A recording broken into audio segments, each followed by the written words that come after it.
नमो बृहंतारं नमो सिद्धारं नमो आयर्यारं नमो वज्रायारं नमो लोये सवसावरं शुद्धात्मान्मनेकान्तं साधुमुत्तं मंगलम् वन्दे सन्दष्टसिद्ध्यर्थं सन्दष्टार्थप्रकाशकम् मंगलम भगवान वीरो मंगलम गौतम गणी मंगलम कुंद कुंदाद्यो जैन धर्मोस्तु मंगलम मंगलमय मंगल करण वीतराग विज्ञान नमो ताह्याते भय अरहंता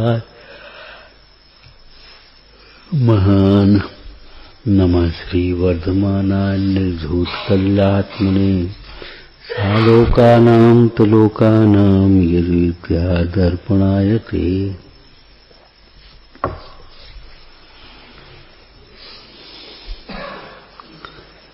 परिणामों का फल अथवा कर्मों का फल।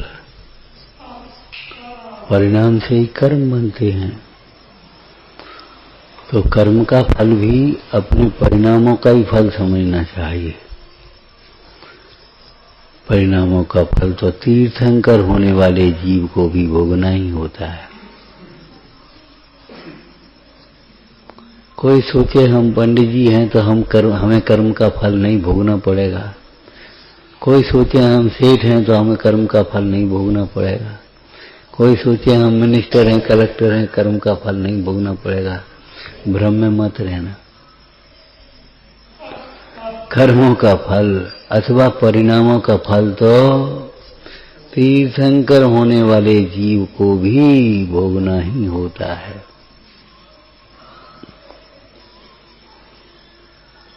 बिना सम्यक्त के और बिना संयम के। सम्यक्त और संयम बिना उन कर्मों के फल से बचाने वाला कोई नहीं।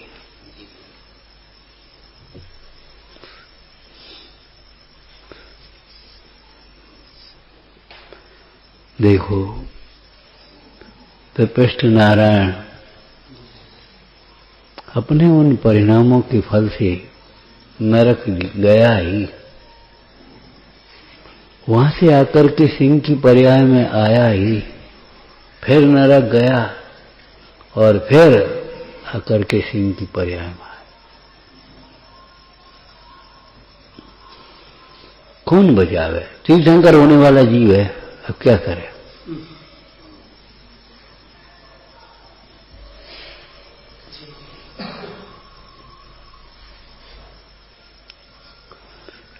तीन खंड का साम्राज्य का क्या करे?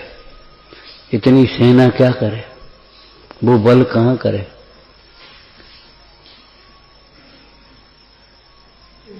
कल कहा था ना, अपना सुदर्शन चक्र ही अपने घात का कारण हो गया जब सुदर्शन चक्र को पाकर अन्याय पर उतर आया।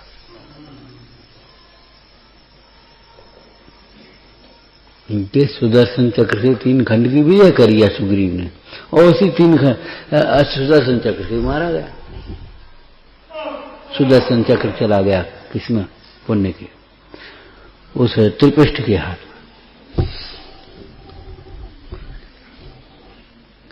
बड़ी सुंदर भावनाएं हैं। कहाँ गए चक्री जिन जीता फर्स्ट खंड सारा, कहाँ गए वे राम और लक्ष्मण जिंदावन मारा। ऐसी तरह यहां लगा दो, कहाँ गए त्रिपष्ट, कहाँ गए अशोक, हाँ कहाँ गए। इसलिए भैया परिणामों के संभाल के लिए बहुत सावधान रखना। देखो मोह की दशा, ये फल खराब न हो या भीतर रख दो, ये पानी गर्म नहीं हो या भीतर रख दो, ये कपड़े खराब नहीं हो या इनमें ऐसे रख दो, और परिणाम खराब हो या तो कोई चिंता ही नहीं। अरे रे प्रभु, जैसे फलों को खराब होने से बचना है, दूध को खराब होने से बचाना है, भोजन को खराब होने से बचाना है, तो विपरीत वातावरण से उसे बचा लेते, दूर रखते। बोलो।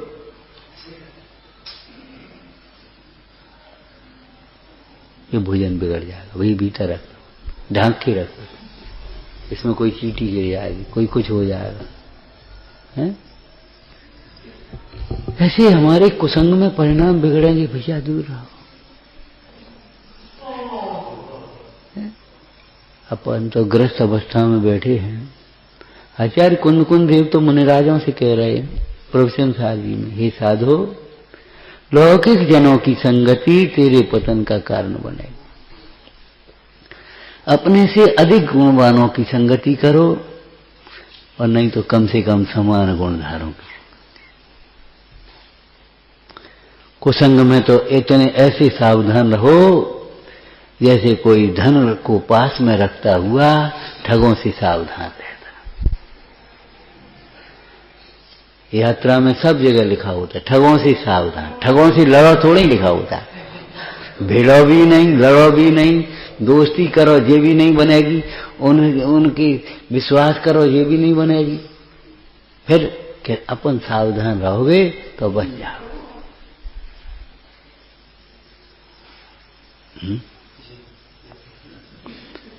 और एक सावधानी का दृष्टांत तुमने सुना है? जब बारात लेकर के चला मुंबई और ठग लग गए संग में, उसने समझ लिया और उनने दोस्ती गांठ ली खूब। साथ साथ चल रहे, साथ साथ धर्मशाला में ठहर रहे, नहा धो रहे, खा पी रहे, और पता नहीं पड़ पाया। बड़ी मनोवैज्ञानिक बात थी। आदमी दूसरे में देखेगा, अपने में थोड़ी देखेगा। या भैया अब हम बैठे, तुम नहा धोया निबटे आपने, अब तुम बैठो, अब हम निबटे आते, और जब वो जावे तो उनके सामान में रख देगा। रत्नों का जो पिटारा था वो उसके उसमें रख देगा, अब वो उसके सब माल को जा, अपना तो देखेगा ही नहीं। अनादिकाल से यही तो भूल रही, अपना सुख अपने में नहीं देखा। अरे अपने दुख का कारण भी अपने में नहीं देखा। क्या करें, हम इन बाल बच्चों की वजह से हैरान हैं। अरे तुम अपने राग से हैरान हो, अगर बाल बच्चों से हैरान हो तो बैराग लेके जा, करो अपना कल्याण। क्या करेंगे, को क्या करना?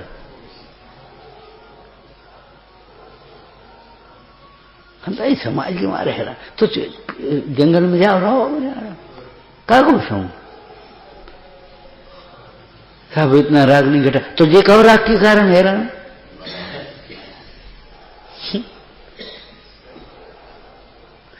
माने अपने में नहीं देखेगा, न दुख का कारण न सुख का उपाय, जबकि दुख का कारण भी तेरी वर्तमान परिणति में है और सुख का उपाय भी तेरे भीतर।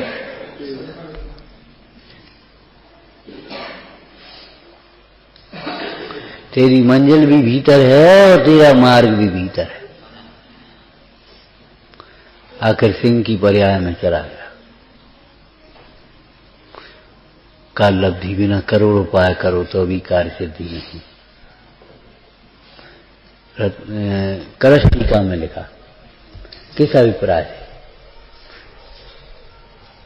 काल लब्धि के भरोसे कल्याण को छोड़ दो तुम अपने, इसलिए नहीं।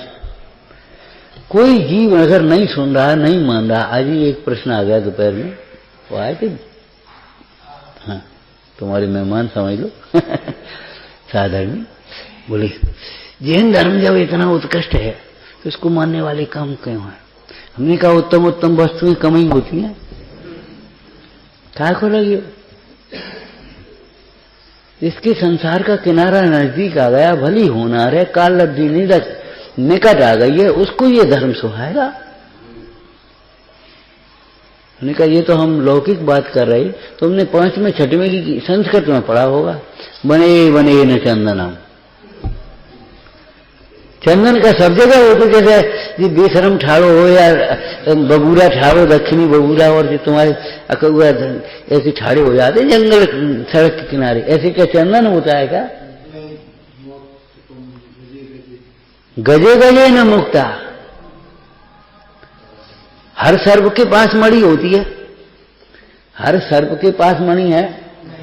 किसी बिरले सर्प के ऊपर मणि है, फण है? और हर हाथी के पास मुक्ता है? हर वन में चंदन है क्या? ऐसे ही हर एक को सुहाता है?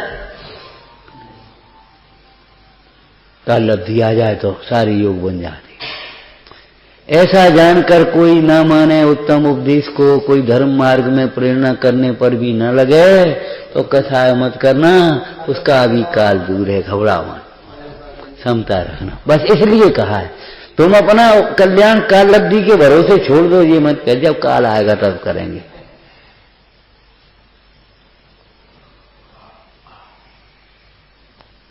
उपदेश को इस प्रकार से ग्रहण करना जिस प्रकार से अपनी परिणति में निर्मलता है, अपनी मोह घटे, अपनी कसाएं घटे।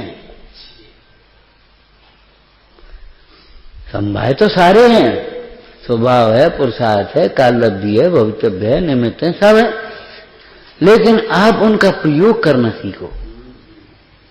अगर विधि नहीं जानते तो हम कहते घर में आटा है, दाल है, सब्जी है, गैस है, सब है, चूल्हा ईंधन सब, और आप भूखे बैठे हो, माँ आए तो रोटी बना। सामग्री होना ही पर्याप्त नहीं है, उसका ज्ञान भी होना चाहिए, प्रयोग आना चाहिए सर्वत्र। ऐसे इन सिद्धांतों का प्रयोग करना भी सीखो भाई। ये सिद्धांतों का दुष्प्रयोग करोगे तो आप बर्बाद हो जाओगे। कहा था ना सुदर्शन चक्र के चंद्र, उसी चक्र से मारा गया जब उसका दुरुपयोग किया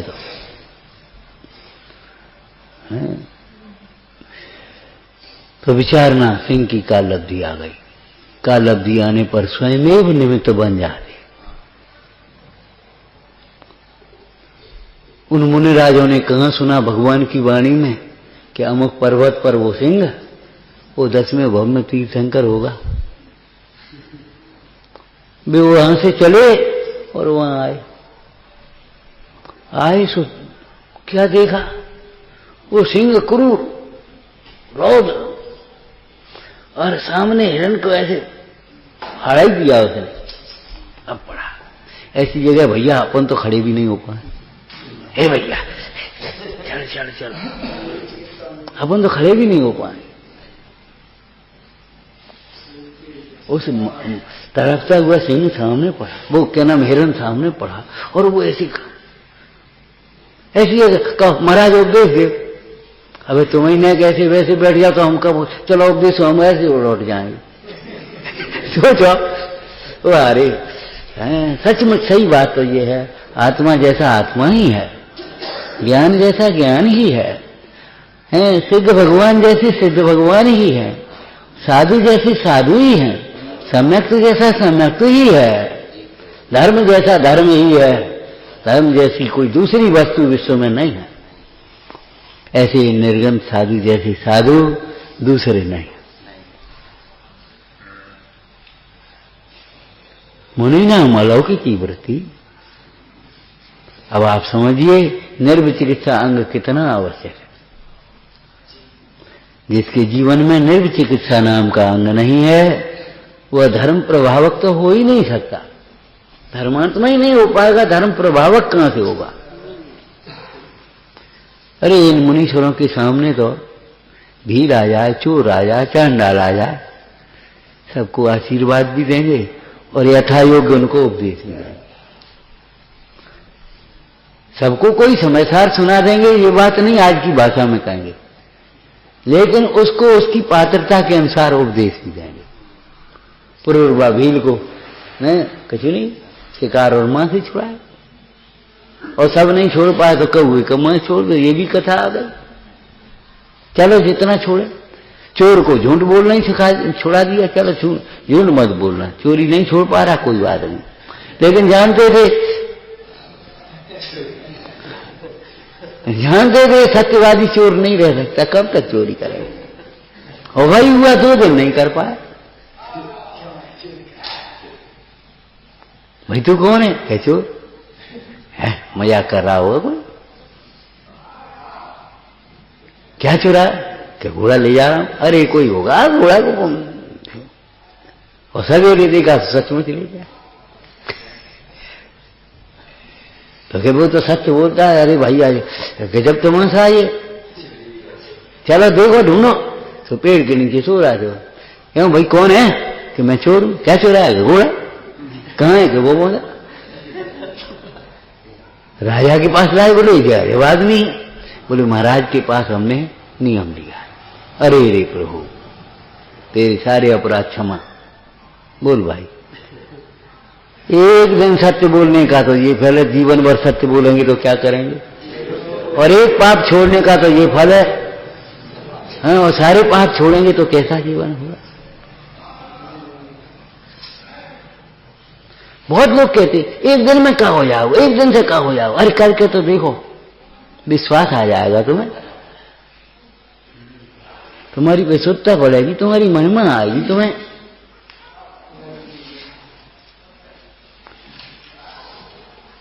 आकर के मुंडा खड़े हो गए, आकर के मुंडाज खड़े हो गए। ओह ऐसी जगह मुंडाज जैसे मुंडाज ही हैं, साधु के गुण साधु ही जैसे, उनकी क्षमता अलौकिक है, उनकी निर्विचिकित्सा अलौकिक है, निर्भयता अलौकिक है, निर्वांछकता अलौकिक है। ऐसी लौकिक जीवन में नहीं। जैसे अनंत भगवान की आप उसमें पंच परमेष्टि विधान में पढ़ते हो, ऐसो अतिशय केवल उपजय हुए। केवल ज्ञान के जो अक्षय लिखे हैं वे केवल ज्ञान होने पर ही होते हैं। तीर्थंकर के जो अक्षय लिखे हैं वो तीर्थंकरों को होते हैं जन्म के समय जन्म वाले, केवल ज्ञान के समय केवल ज्ञान वाले, और 14 अक्षय देवकत वे होते हैं। उसके बिना वे स्वयं भी करना चाहे तो नहीं करेगा। एक चर्चा की थी ना, भोजन में जो स्वाद होता है, भोजन जैसा बनता है, वो ये समझो सामने वाले के पुण्य अनुसार बनता है, बनाने वाला नहीं। बनाने वाला तो बढ़िया बनाना चाहेगा, लेकिन अगर सामने वाले का पुण्य नहीं है तो नहीं बना पाएगा।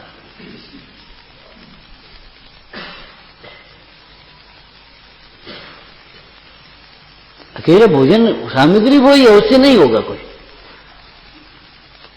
अध्यापक पढ़ाना चाहे, सामने वाले के जैसा पुरुषार्थ होगा, विशुद्धि होगी, क्षयोक्षम होगा, वैसे ही वो ग्रहण कर पाएगा, नहीं पढ़ा पाएगा। जैसा उसका उदय होगा, वैद्य डॉक्टर क्या करेगा बेचारा, वैसे ही उसको औषधि है।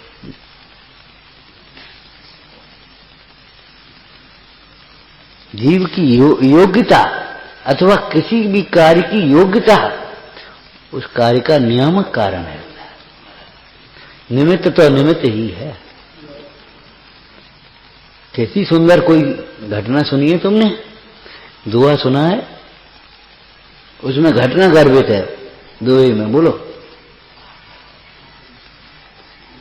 जिसमें आत्म शक्ति है क्या कर सके निमित्त, रानी नहीं डिगा सकी शेठ सुदर्शन चित्त।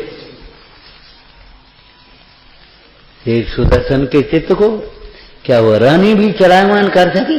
नहीं, निमित्त क्या करे। मारीच को क्या आदिश्वर भी समझा सके? जब समझता है तब स्वयं से समझता है, जो समझता है वह स्वयं से समझता है। कि कई प्रसंगों में कार्यों के संबंध में अपन को लगता है पहले क्यों नहीं हो गया, कि उसकी योग्यता नहीं थी। निश्चय का उत्तर है, निश्चय न का ये उत्तर है कि उस कार्य की उस समय पहले योग्यता नहीं थी, बाद बाकी फिर निमित्त भी नहीं था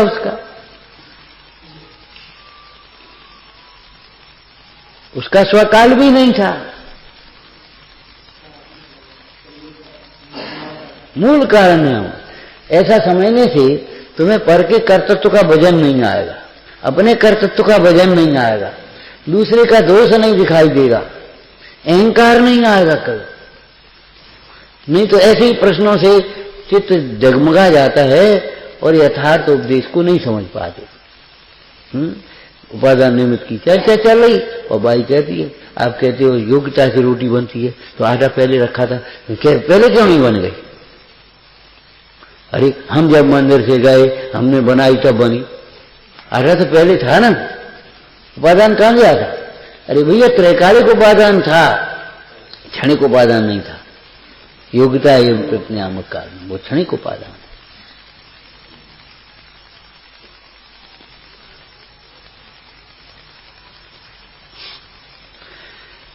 तो कालब्धि आई, सिंह सामने खड़ा, देखो ये परिणाम अध्रुव है भाई, जिनको देख करके तुम ग्लानि करते हो, कहो तो तुमसे पहले मोक्ष चला जाए।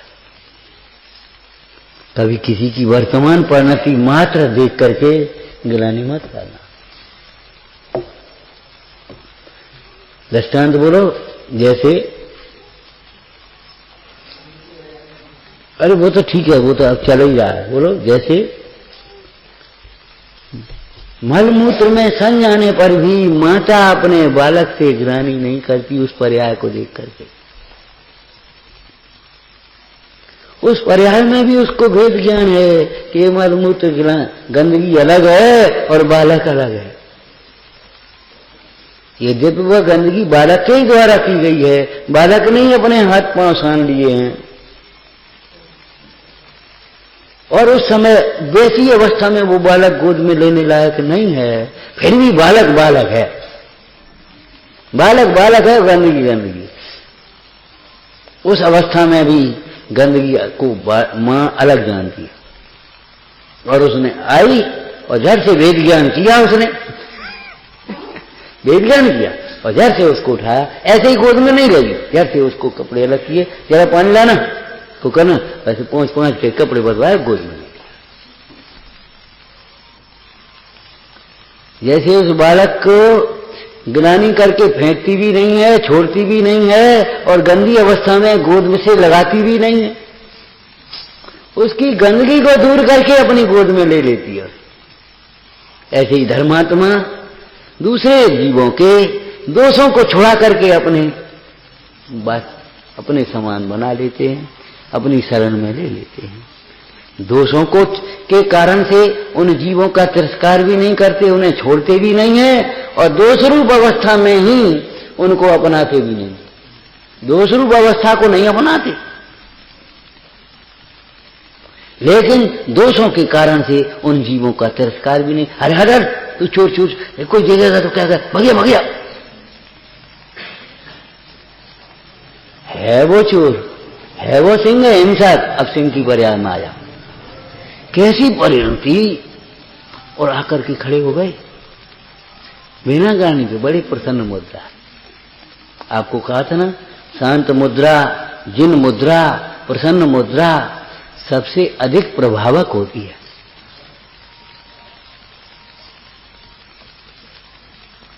ठंडा लोहा कभी गर्म लोहे से नहीं कटता, गर्म ही ठंडे से भले कटे। उन मुनराजों की शांतता को देखकर, जिसकी कालब्धि आई, जिसकी भली होनार है, उसके परिणामों में भी निर्मलता। संगी पंचेंद्रिय है, भले वो मनुष्य जैसी भाषा नहीं बोल सकता, लेकिन सोच सकता है। क्या विचारने लगा, बस इतना ही कहेंगे। बोलो क्या विचारने लगा? मुझे देख के तो सब लोग भयभीत होकर दूर भागते हैं। मेरे पास तो हथियार लेकर के भी आदमी आने में डरता है। और जी शांत पुंज, तेज पुंज, ठीक है जी, ये क्या करता है? अरे ये कोई सामान्य नहीं है, ये कोई अलौकिक पुरुष है। ऐसे देखने लगा।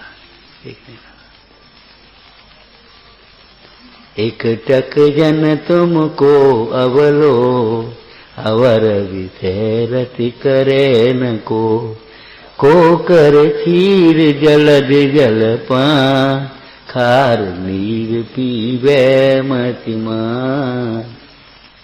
कहाँ खारे परिणाम आएंगे वे? फिर परिणाम एक और आकर के देख। और जब वो देख रहा है, जिज्ञासु है, मुनराज उपदेश देने लगे, हे मुनराज, ये क्रूरता तुझे शोभती नहीं है, कलंक है। अरे अनादिकाल की चर्चा तो कौन कर सकता है, लेकिन विचार कर, तू आदिनाथ का पौत्र था, भरत चक्रवर्ती का पुत्र था, पूर्वाधीन की अवस्था में था उससे पहले, और किस किस प्रकार से तूने भगवंतों की विराधना करके कैसे कैसे कष्ट रहे, कैसे कहां कहां भटका। थोड़ा पुण्य करके स्वर्ग में देव भी हुआ, फिर आकर के मनुष्य बना, अंत में जाकर के बिना सम्यक्त के निगोद में, त्रियंत में, एक इंद्री में, दो इंद्री में भटकता गया। तेरी का लब्धि आई है। हम भगवंतों के मुख से सुन करके आए हैं, मुख से माने उनके समोधन में सुन करके आए हैं। तू तो तीर्थ 10वें भव में तीर्थंकर बनेगा, धर्म तीर्थ का प्रवर्तन करेगा। तू अपने स्वरूप को समझ समझ समझ। ये दिखने वाला सो तू नहीं है, इसके भीतर जो देखने वाला है वह तू। ये जो दिख रहा है ना वह तू नहीं है, इसके भीतर जो देखने वाला है सो तू है।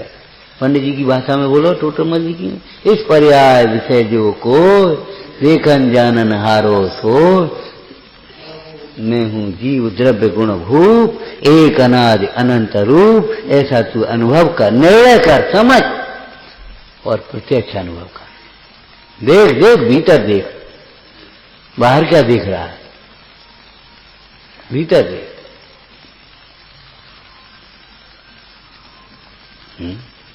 विचार तो करो।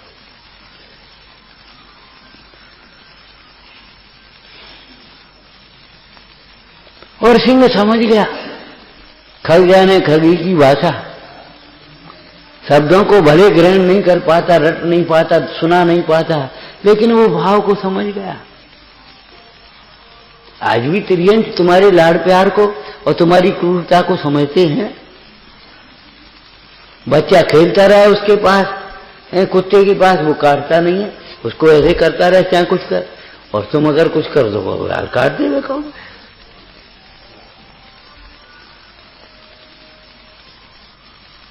जीवों के परिणामों का खेल है, परिणाम की बात परिणाम तक पहुंचती है निमित्त नैमित्तिक रूप से। इसलिए भीतर से ही सुनना, ऊपर ऊपर से नहीं, और भीतर से ही बोलना, ऊपर ऊपर से नहीं। विचार करो, कितने प्रवचन सुनते हैं अपन। एक उपदेश सुना था सिंह ने, बिना अंतर्मुखी हुए, बिना पुरुषार्थ के अनेक उपदेश भी सुनना कार्यकारी नहीं है, और एक उपदेश सुन करके भी जो अंतर्मुखी हुआ है। कभी कभी लोग इस दृष्टांत से स्वच्छंदता का भी पोषण करने लगते। अरे सम्यक दर्शन तो वैसे होता है, बता कौन उसने मांसाहारी था सिंह, और चाहे कुछ खा रहा है, अरे इससे क्या संबंध, चाहे कुछ खाओ पियो, अरे अपने आत्मा को समझो, गैर भाव को समझो, इससे क्या होता है। अरे ऐसा नहीं है, मांसाहारी सिंह को सम्यक तो नहीं हुआ, मांसाहारी सिंह को सम्यक तो थोड़ी हुआ है, क्रूर परिणामी रौद्र ज्ञानी सिंह को सम्यक तो नहीं हुआ है। मुन्नायम को देख करके उसकी परिणति में विशुद्धि प्रकट हो गई, विशुद्धि लब्धि आई, 6 लब्धि थी, संगी पंचेंद्री था 6, और विशुद्धि लब्धि और आ गई, त्याग हो गया उसके ऊपर, उसके चित्त में शांतता, रौद्र भाव का, क्रूर भाव का है व्यय हो गया, हिंसक भाव का अभाव हो गया उसको। घबराओ नहीं, पापी धर्मात्मा होता है, परंतु पाप को छोड़ करके धर्मात्मा होता है, पाप करते करते धर्मात्मा नहीं हो जाता।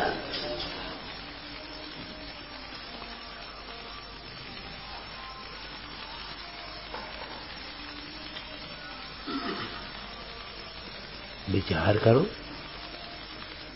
विशुद्धि रख दिया है, फिर देशना सुनी उसने, विशुद्ध परिणाम में जो देशना सुनी, जैसे वर्षा होने के बाद जमीन नरम हुई, जुताई हुई, इसमें जो बीज बोया बस अंकुर आ गए।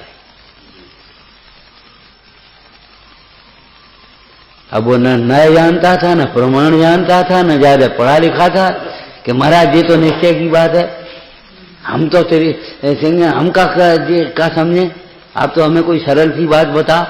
अरे इससे ज्यादा सरल क्या होगा? विचार करो, उस सिंह के जीव ने अपने को सिंह रूप देखना बंद करके जीवराज रूप देखा और सम्यक्ति हो गया। ऐसी जटायु गिद्ध पक्षी हुआ था, ऐसे ही हाथी का जीव पार्श्वनाथ भगवान का जीव हाथी की पर्याय में हुआ था। इसलिए आपको कहा कि देखो, अपने को मनुष्य मानने वाला मनुष्य भी सम्यक्ति नहीं होगा, और अपने को जीव मानने वाला आत्मा मानने वाला त्रियंशी भी सम्यक्ति हो जाए। अपने को पर्याय रूप देखने वाला देव भी सुखी नहीं होता, और अपने को शुद्धात्मा देखने वाला अनुभवने वाला नारकी भी सुखी हो जाता। सुख दुख का संबंध बाहर की इन शरीरों से नहीं, इस क्षयोपम से नहीं, सामग्री से नहीं, अनुभूति से है। मिथ्या अनुभूति, मिथ्या प्रतीति, मिथ्या भावना, मिथ्या वृत्ति और दुख का कारण है, और सम्यक दृष्टि, सम्यक ज्ञान और सम्यक चार ये सुख का कारण। इसलिए हम बार बार कहते भैया उपदेश सुनने का समय तो है ही, सुना है, बहुत दिन हो गए सुनते सुनते, अब तो सिंह की तरह उपदेश को सफल कर। पहले अपने को मूर्ख मानते थे, अब तुम अपने को मान लगे हम बहुत का जानकार हो गए। आत्मा कब समझोगे तुम अपने को? भाई विचार तो करो। वो सिंह की परिहार में सम्यक्ति हो गया। कैसी विनय आ गई, कैसी विनय आ गई। बोलो, चारों पैर ही तो हैं, लेकिन दो पैरों पर बैठ गया, दो पैर ऐसे उठा लिए, ऐसे खड़े हो गए जैसे हाथ जोड़ कर।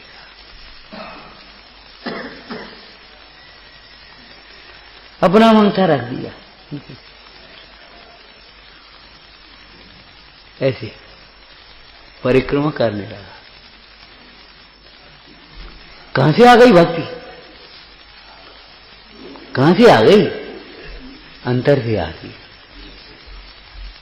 सम्यक तो हो और भगवंतों के प्रति भक्ति ना हो, देवगुरु के प्रति भक्ति भाव ना हो, ऐसा होता नहीं।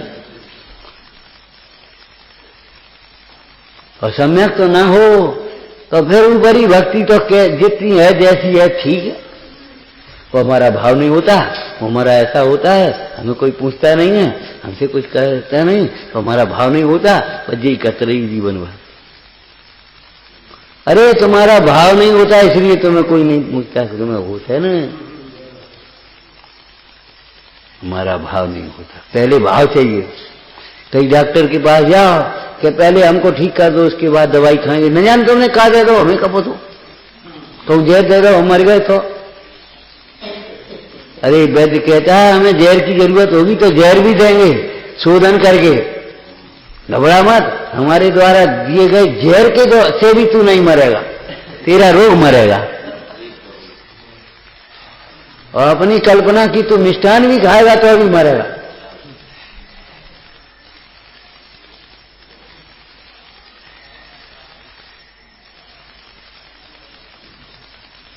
विचार करो, कहां से आ गई, कैसे भक्ति आ गई, और कितना पद आ गया। अब भैया अब हम क्या करें, जंगल में कभी शुद्ध भोजन की व्यवस्था तो है नहीं, और अब कैसे हम आगे बढ़ें, कैसे श्रावक के व्रत अंगीकार करें, कैसे हम धर्म करें भाई। अब हम जब पर्याय में क्या कर सकते हैं, हमारा तो आहार ही मांस है नहीं है।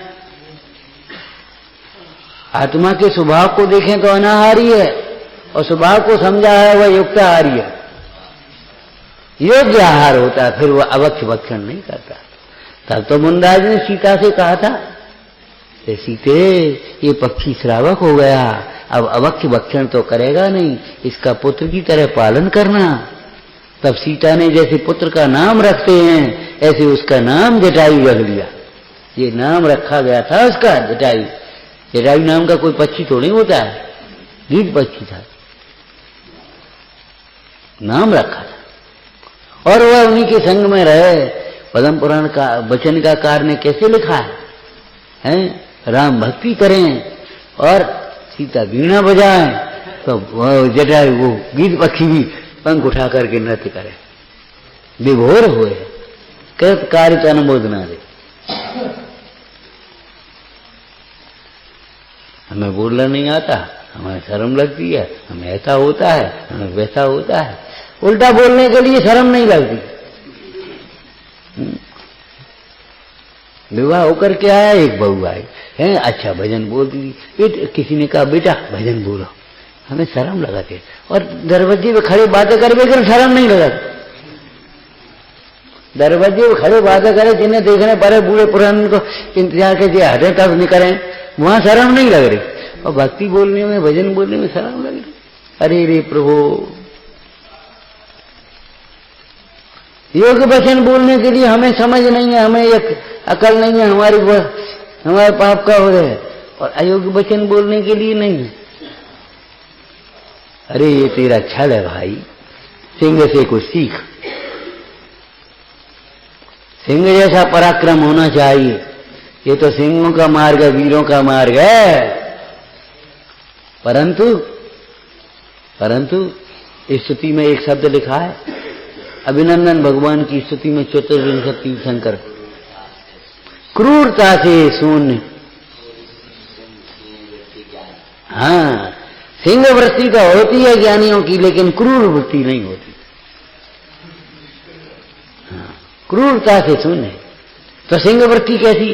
जैसे सिंह पराये शिकार पर नहीं जा पड़ता, ऐसे ये पराई संपदा को नहीं चाहता, पौद्गलिक भोगों को नहीं चाहता, पौद्गलिक विषयों में नहीं अटकता। वह अपने स्वयं से उपार्जित अतीन्द्रिय आनंद रस को बेचता है, अपने कर्म फल को भी बड़ी क्षमता से भोग लेता है और उनकी निर्जरा करके आगे के कर्मों का बंध नहीं करता।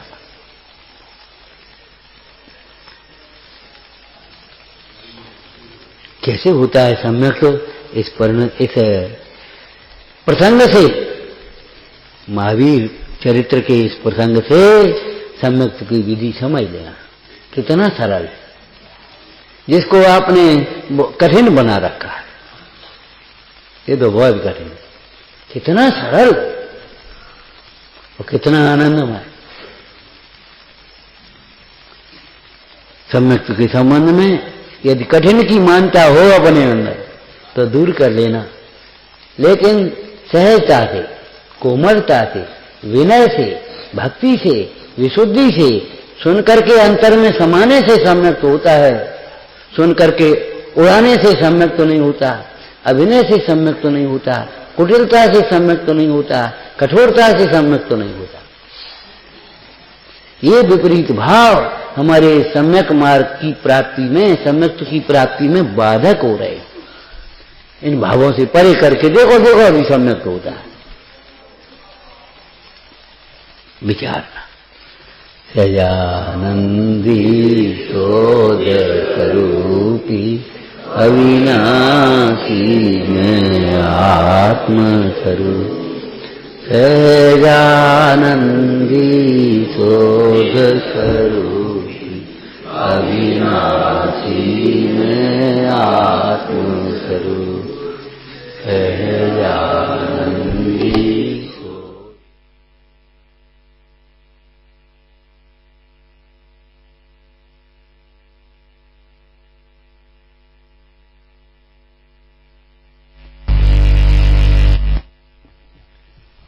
सत्यवादी चोर है।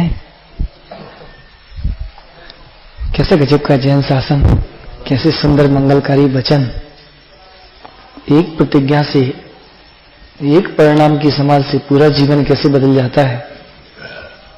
ऐसे सुंदर सुंदर वचनों से भरा हुआ है प्रथमान योग सचमुच इसलिए ज्ञानीजन अपन सबको स्वाध्याय की जो प्रेरणा करते हैं कि आत्महित पर दृष्टि रख करके किसी भी अनियोग के ग्रंथ को साथ में लेकर के बैठो, अवश्य ही उससे अपनी परिणति निर्मलता की ओर बढ़ती है। हम सब अवश्य ही ऐसे अवसर पर एक स्वाध्याय का संकल्प बनावें। कल सुबह 5 बजे से अपन सभी सादर में एकत्रित होकर के प्रभात फेरी निकालेंगे। हमारे विद्यापीठ के बच्चे रहेंगे ही, आप सभी से भी निमंत्रण है। सिर्फ आधा पौन घंटा लगेगा अपनी पूरी प्रभात फेरी में। आप समय पर आ जावें। ठीक 5 बजे से अपन सभी यहां से भगवान महावीर स्वामी का जय घोष करते हुए बहुत सुंदर प्रभात फेरी निकालेंगे। 7:30 बजे से श्री जिनेन्द्र परमात्मा का अपन सभी महावीर जयंती के उपलक्ष्य में यहां अभिषेक करेंगे। तत्पश्चात जिनेन्द्र पूजन के साथ में ही भगवान महावीर स्वामी के ऐसे ही पावन प्रसंगों को याद करते हुए उनका पंच कल्याणक विधान 8 बजे से अपन प्रारंभ करेंगे। दोपहर में 1 बजे से श्री जी की शोभा यात्रा निकलेगी। तत्पश्चात श्री जी की धारा होगी और शाम को 7 बजे से अपन सभी मंदिर में एकत्रित होकर जैन भक्ति करेंगे, भगवान की भक्ति करेंगे, स्वाध्याय का लाभ लेंगे। उसके बाद पालना झूलन आदि का जो कार्यक्रम है वो समस्त कार्यक्रम प्रश्नमंच वगैरह सभी कार्यक्रम होंगे। आप अभी भी जो विषय नहीं पढ़ पाए हैं पढ़कर बैठे। कल विधान में भी आप बलि प्रकार से सम्मिलित होंगे तो आपको पूरा जीवन चरित्र फिर से पढ़ने को मिल जाएगा। तो उत्साह से प्रभात फेरी में आए, विधान में जुड़े, स्वाध्याय का लाभ लें, ऐसी हमारी मंगल भावना। और जो आपको ये हाँ पंडित साहब ऐसी कर ले रहे हैं। हाँ जी जी जी हाँ, वो डिस्टर्ब नहीं होगा, ऐसी व्यवस्था कर लेते भाई साहब। तो अपन उसी पांडुशिला के आधार हम व्यवस्था कर देंगे। भैया सुबह विधान यहाँ हो जाएगा और पांडुशिला के ऊपर की पांडुशिला अपन टेबल पे ले लेंगे आगे। चांदनी लगवाएंगे हम, सुबह विधान में लगवाएंगे, उससे लगवाएंगे हैं। वो व्यवस्था हम पूरी करके रखेंगे रात में। अभी अपन करते हैं 10-5 मिनट को सभी कार्यकर्ता हो जाएंगे। 10 मिनट पूरी तैयारी अपन कर लेंगे, ज्यादा टाइम लगने वाला नहीं है। ठीक है। दूसरा, कल बहुत सुंदर प्रेरणा जो अपने को इस सदवाक्य लिखने की मिली थी, उसमें एक सुझाव ये आया कि जितने भी बहनें अथवा भाइयों को सदवाक्य याद आ रहे हैं, पहले सामान्य कापी पर लिख करके दिखा दें। नहीं तो पता लगे एक जैसी वाक्य, एक ही वाक्य 10 लोगों ने लिख दिया। तो पहले कापी पे लिख के दिखा दें और सुबह तक उसको हम फाइनल कर देंगे विधान की बात तक। तो आप शाम तक उसको लिख करके जमा करेंगे तो भी आपको प्रतियोगिता में शामिल कर लिया जाएगा। और हाँ जी और प्रत्येक लिखने वाले को पुरस्कृत करेंगे। ऐसा नहीं कि फर्स्ट सेकंड थर्ड छानेंगे, फर्स्ट सेकंड थर्ड छानेंगे और प्रत्येक लिखने वाले को हम पुरस्कृत करेंगे। तो आप अवश्य ही कुछ ना कुछ अपनी डायरी को, कॉपी को खोलें और सदवाक्य निकालें।